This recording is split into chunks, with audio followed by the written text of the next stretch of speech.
Hello everyone, my name is Nikul Waja and you're watching our YouTube channel Easy Learning. Hello students, welcome to part 3 of theory section of index number.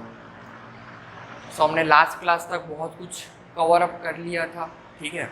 Uses कितना था, overall change क्या क्या था, वो हमने सब discuss किया था। स्पेशल फार्मूलाज कौन से थे वो भी हमने डिस्कस कर लिया था। अभी ये लास्ट पार्ट है जहाँ पे हम देखेंगे cost of living of a family, of a society, of an individual, ठीक है। सो मीनिंग क्या है कॉस्ट ऑफ लिविंग का, इंडेक्स नंबर हम इसके बेस पे भी फाइंड करते हैं। कॉस्ट ऑफ लिविंग मतलब जीने के लिए जो खर्चा इंसान करता है उसी को हम बोलते हैं कॉस्ट ऑफ लिविंग, जिसमें मेनली क्या होता है कि हम अपनी बेसिक नीड्स फुलफिल करते हैं, ओके। कुछ हमारे लग्जरियस आइटम हम परचेस करते हैं या फिर कहीं पे हम ऐसी जगह पे शॉपिंग करने चले जाते हैं, ठीक है। तो ये सब क्या है कॉस्ट ऑफ लिविंग के अंदर इंक्लूडेड होता है। सबसे पहले समझते हैं cost of living index number क्या है। द परसेंटेज रिलेटिव चेंज, ये परसेंटेज है और ये चेंज है in the cost of living of people of a certain section of the society in the current year as compared to base year is called cost of living index number। मतलब यही जो हमने पहले index number की definition पढ़ी थी जिसमें वो प्राइस के चेंजेस के बारे में बात कर रहे थे, यहाँ पे पीपल के एक्सपेंडिचर के बारे में बात कर रहे हैं। Of a certain class, of a certain section, ठीक है, सोसाइटी के हिसाब से बात हो रही है। बोला क्या है कि कुछ परसेंटेज चेंज आएगा किसमें, cost of living of a person for a certain section of class people, यानी some class of a society in the current year as compare to base year. मतलब आज के पीरियड में एक सोसाइटी अपने जीने के लिए खर्चा कितना कर रही है और पहले कितना कर रही थी, उसका जो परसेंटेज चेंज है वही क्या है, cost of living index number. तो ये थी डेफिनेशन। अब कुछ पॉइंट्स हमें याद रखने पड़ेंगे कि why we are calculating cost of index number. तो सबसे पहले एक पर्पस, ठीक है, गवर्नमेंट के लिए एक पर्पस है। बेसिकली जो इकोनॉमिस्ट होते हैं, ठीक है, स्टैटिस्टिशियंस होते हैं, वो ये इंडेक्स नंबर फाइंड करते हैं for a government so that government can formulate some policies regarding some sections of people। तो एक पर्पस होता है इसके लिए, इसका पर्पस यही है कि हम गवर्नमेंट किस तरह से पॉलिसी फाइंड करेगी या फिर पहले कितना खर्चा हो रहा था अभी कितना खर्चा हो रहा है, किस हिसाब से खर्चा हो रहा है, वो जानने के लिए। देन आता है फैमिली बजट। फैमिली बजट में क्या क्या इंक्लूड होता है, सबसे पहले फैमिली की इनकम इंक्लूड होती है और उस फैमिली के इनकम में से कितना पोर्शन एक्सपेंडिचर में खर्च हो रहा है वो भी इंक्लूड होता है। तो फैमिली बजट भी हमें देखना पड़ता है। मान लीजिए आज मेरा बजट है 10,000 रुपीज़ एक मोबाइल परचेज करने का, लेकिन मेरी रिक्वायरमेंट के हिसाब से वो जो मोबाइल मैंने सिलेक्ट किया है वो ओवर बजट हो जा रहा है, तो वो मैं परचेस नहीं कर सकता। सो फैमिली का बजट भी एक देखा जाता है। नेक्स्ट पॉइंट है प्राइस ऑफ कमोडिटी। जी हाँ, एक्सपेंडिचर जब करेंगे तो वहाँ पे एक मॉनेटरी ट्रांजैक्शन होगा, इकोनॉमिक ट्रांजैक्शन होगा, जहाँ पे हम पेमेंट करेंगे और उसके अगेंस्ट पे कुछ कमोडिटी परचेज करेंगे। मनी जाएगा, कमोडिटी आएगा। तो प्राइस ऑफ कमोडिटी भी बहुत इंपॉर्टेंट है, क्योंकि मान लीजिए 1 kg ऑफ एप्पल पहले हम 70 रुपीज़ में परचेस कर रहे थे, आज ही उसी 1 kg की प्राइस 100 हो चुकी है। तो ये बहुत इंपॉर्टेंट है, हमारा खर्चा पहले से ज़्यादा हो गया लेकिन क्वांटिटी हमें उस हिसाब से ही मिल रही है। देना था सिलेक्शन ऑफ बेस ईयर। ये बहुत इंपॉर्टेंट है कि हम अपनी करंट ईयर का जो कॉस्ट है वो कौन से बेस ईयर के साथ कंपेयर कर रहे हैं, क्योंकि कुछ बेस ईयर ऐसे एबनॉर्मल भी होते हैं, जैसे कोरोना आ गया तो वो बेस ईयर हम नहीं ले सकते, क्योंकि कोरोना में ये एबनॉर्मलिटीज बहुत ज़्यादा थी।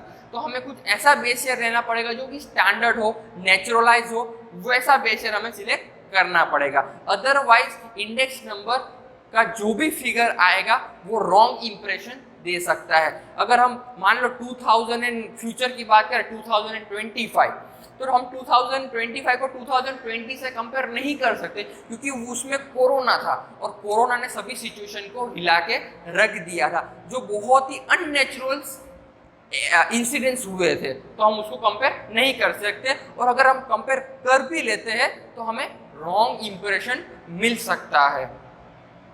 देन आता है selection of average. Basically whenever we put और we assign weight to the index number, तो वो भी उसका जो फॉर्मूला है वो बेसिकली एक तरह से एवरेज ही फाइंड करता है, तो हमें सिलेक्शन ऑफ एवरेज भी बहुत ध्यान से देखना पड़ता है। देन आता है selection of weight.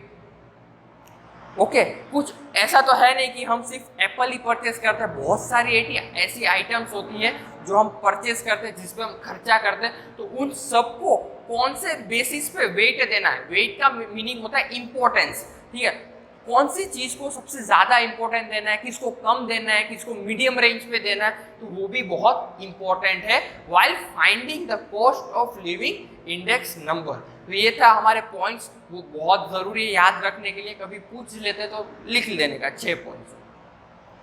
Then wait, जैसे कि मैंने अभी बोला कि वेट का मीनिंग क्या है, तो वेट का मीनिंग यहाँ पे दिया है the number showing the importance assigned to the different items for selected for the construction of an index number according to their importance। ठीक है, इंडेक्स नंबर फाइंड करने के लिए या फॉर्मुलेट करने के लिए या कंस्ट्रक्ट करने के लिए कुछ वैल्यूज असाइन की जाती है कुछ आइटम्स को अकॉर्डिंग टू देयर इंपॉर्टेंस। ठीक है, मान लीजिए अभी वीट, राइस, पल्सिस ये सब है, तो इसको हम इंपॉर्टेंस देंगे। सबसे पहले हम ज्यादातर घर में गेहूं खाया जाता है, व्हीट खाया जाता है, तो हम उसको 1 देंगे। देन बात करते हैं पल्सिस की बात करते हैं, ठीक है, जिसको हम गुजराती में कठोर बोलते हैं, अनाज बोलते हैं हिंदी में, तो उसको हम सेकंड प्रायोरिटी देंगे। और जो थर्ड है वो राइस, ठीक है, आइदर कुछ लोग व्हीट खाते हैं, आइदर कुछ लोग राइस खाते हैं, तो हमने राइस को थर्ड इंपॉर्टेंस दिया। तो ऐसे इंपॉर्टेंस जो है उसको एक नंबर वैल्यू असाइन करते हैं according to the importance of the item, उसी को हम बोलते हैं वेट। अभी वेट 2 तरह के होते हैं, implicit weight and explicit weight. Implicit weight है एक इनडायरेक्ट मेथड है, by implied method we can जज the importance of the item, but we can not give the numericals because वो सबका जजमेंट अलग हो सकता है, तो हम उस पर ज़्यादा ध्यान नहीं दे सकते। बट यस, एक्सप्लिसिट वेट जो है वो डायरेक्ट मेथड है जिसको हम न्यूमेरिकल टर्म्स में एक्सप्लेन कर सकते हैं, लाइक 1 2 3 4। ठीक है, ये एक स्टैंडर्ड मेथड है और इसी के अंदर 2 डिफरेंट मेथड दिए हुए हैं, aggregate expenditure method and family budget method. Aggregate expenditure method में सिर्फ आइटम्स की प्राइस और कोमोडिटी की क्वांटिटी को देखा जाता है, और फैमिली बजट में हम ओवरऑल इंडेक्स नंबर को विथ वेट कंसीडर करते हैं।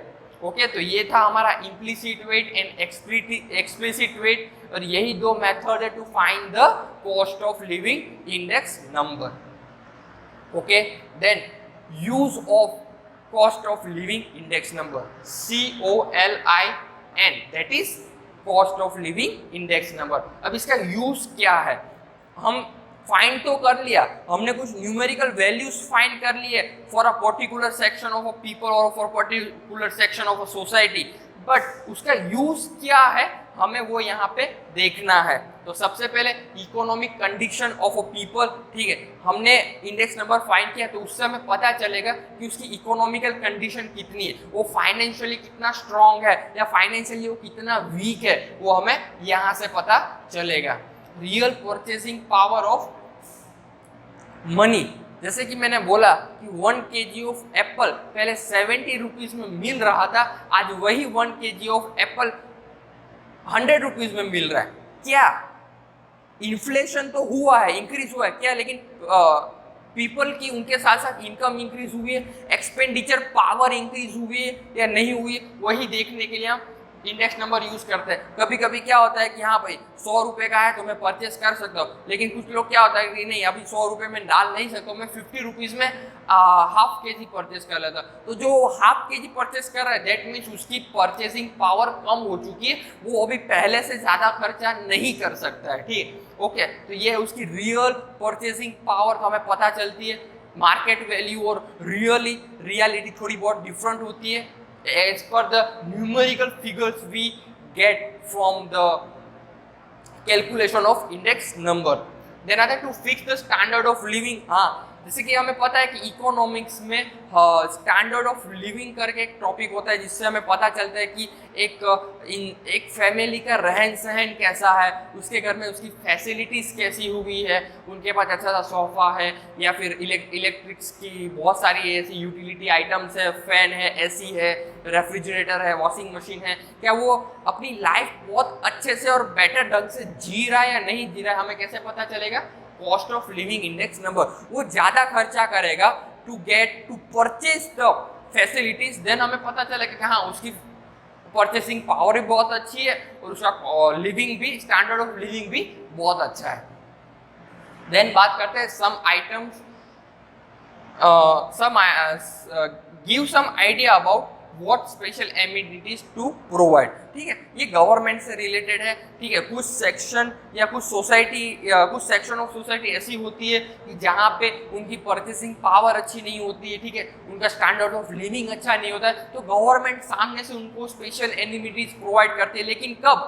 कि जब उनके पास प्रॉपर डेटा होगा। 4 और 5 कुछ यही सिमिलरिटीज पॉइंट ही है to help government in formulating policies. ठीक है, गवर्नमेंट पॉलिसीज बनाएगी कि जो वीकर सेक्शन है, जिनका स्टैंडर्ड ऑफ लिविंग अच्छा नहीं है, तो उनके लिए गवर्नमेंट कुछ ऐसी फैसिलिटीज कम रेट पे प्रोवाइड करेगी ताकि वो अपना जीवन कुछ अच्छे से जी पाए। यानी कि कुछ मेडिकल फैसिलिटीज़ है, एजुकेशन फैसिलिटीज़ है, या फिर जो उनका राशन होता है उनको कम प्राइस पे देना, ये सब कहाँ पे आता है? तो कि cost of living index number में आता है, ताकि गवर्नमेंट को आइडिया मिल सके और वो पॉलिसी उस हिसाब से फॉर्म कर सके। तो ये थे कुछ यूसेज। अब बात करते हैं कुछ लिमिटेशंस की, क्योंकि हमें पता है कि हर एक चीज़ का एक मेरिट होता है और एक डीमेरिट होता है, और ऐसा दुनिया में ऐसा कोई भी टॉपिक नहीं है या कोई भी ऐसी चीज़ नहीं है जिसका डीमेरिट या लिमिटेशंस ना हो। सबकी कुछ ना कुछ खामियां ज़रूर होती है। पहला, रिप्रेजेंट एवरेज चेंज। हाँ, हम इंडिविजुअल का इंडेक्स नंबर फाइंड करेंगे, cost of living index number, या फिर एज अ होल एक सोसाइटी का हम इंडेक्स नंबर फाइंड करेंगे, तो वो हमें एक डिफरेंट पिक्चर प्रोवाइड करता है। मान लीजिए कि एक वीकर फैमिली है और वो इस एरिया में रह रही है जो एरिया लिटिल बिट रिच है, तो पॉसिबल ही नहीं है उस फैमिली का और एज अ होल सोसाइटी का कंपैरिजन ही नहीं है, तो वो एक एवरेज चेंज हमें प्रोवाइड करता है index number. Based on impractical assumption, कुछ एजम्पशंस ऐसे होते हैं, क्योंकि हमें एक बात है पता है कि जब भी कोई थ्योरी या कॉन्सेप्ट लाया जाता है तो उसको एक एजम्पशन के बेस पे लेके लाया जाता है, और कुछ ऐसे एजम्पशंस होते हैं जो इम्प्रैक्टिकल होते हैं, जिसको हम कंसीडर नहीं कर सकते, वो प्रैक्टिकली पॉसिबल ही नहीं होते। ठीक है, तो कुछ ऐसे एजम्पशंस होते हैं जो इम्प्रैक्टिकल है। Problem in assigning weight, individual needs and society की नीड्स दोनों डिफरेंट होती है। ठीक है, किसी के लिए एप्पल बहुत इंपॉर्टेंट, किसी के लिए व्हीट बहुत इंपॉर्टेंट है, तो किसी के लिए राइस बहुत इंपॉर्टेंट है, तो किसी के लिए पल्सेस बहुत इंपॉर्टेंट है।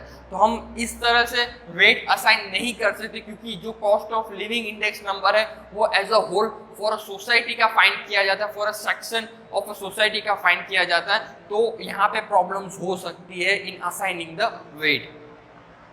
Particular class index number can't be use for same class in different region. मैंने बोला कि आज मैं अहमदाबाद में रह रहा हूँ, लेकिन वही सेम सोसाइटी सेम क्लास है, मैं भी मिडिल क्लास हूँ और एक और फैमिली वो भी सेम मिडिल क्लास है, दोनों की इनकम ऑलमोस्ट सेम है, लेकिन वो रहते मुंबई में है और मैं रहता अहमदाबाद में हूँ। रीजन यानी कि प्लेस डिफरेंट हो चुकी है, लेकिन दोनों का इंडेक्स नंबर भी डिफरेंट ही होगा, क्योंकि प्लेस चेंज होती है तो वहाँ के हिसाब से उसका स्टैंडर्ड ऑफ लिविंग भी चेंज हो जाता है, वहाँ के एक्सपेंडिचर भी उसके चेंज हो जाते हैं। तो हम कंपेयर नहीं कर सकते कि हाँ भाई ये सेम क्लास है, दोनों मिडिल क्लास है, दोनों की ऑलमोस्ट इनकम सेम है पर एनम, बट उसका इंडेक्स नंबर डिफरेंट हो सकता है।